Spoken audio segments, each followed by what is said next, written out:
السلام علیکم ورحمة الله وبرکاته. محترم پوښتنه کړې ده چې د خپلې ښځې سره د شا له پاسه لواطت کول دا د شریعت له نظره څنګه دی؟ محترمه، که حنفیه دي، که شافعیه دي، مالکیه دي، حنابله دي او که نور علماء کرام دي د مذاهبو، ټول په دې باندې اتفاق دي چې د ښځې سره د شا له خوا لواطت کول دا کبیره ګناه ده، دا یو ډېر غټ عظیم جرم دی.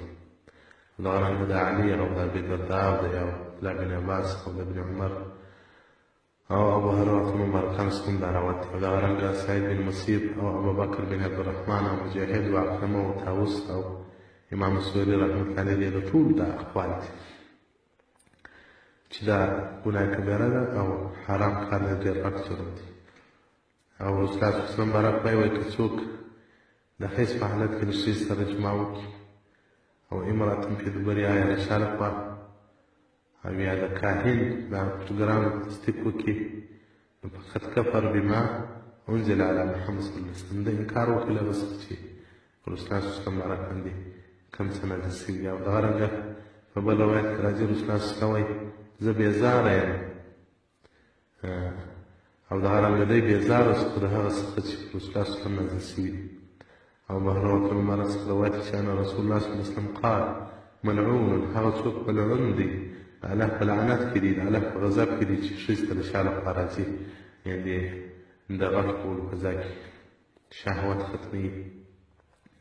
او دغه رنګه رسول الله صلی الله علیه وسلم څخه بل روایت دی عبدالله بن عباس رضی الله مبارک روایت کړی دی چې رسول الله صلی الله علیه وسلم وایي لا ينظر الله الى رجل، رسول الله صلی الله علیه وسلم الله په نظر د رحمت هغه چا ته نه ګوري چې هغه ښځې ته د شا له طرف څخه راځي.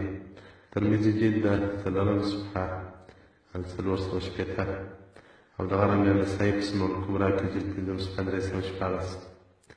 او دغه رنګه مسند احمد جلد 2 صفحه 490.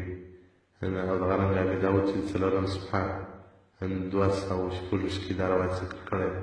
نو محترمه دا یو عظیم ګناه ده، عظیم جرم دی، تر کفر را لاندې غټه ګناه ده. موسوعة الفقهية جلد 43 صفحة 28 مباحث الوتي. والسلام عليكم ورحمة الله وبركاته.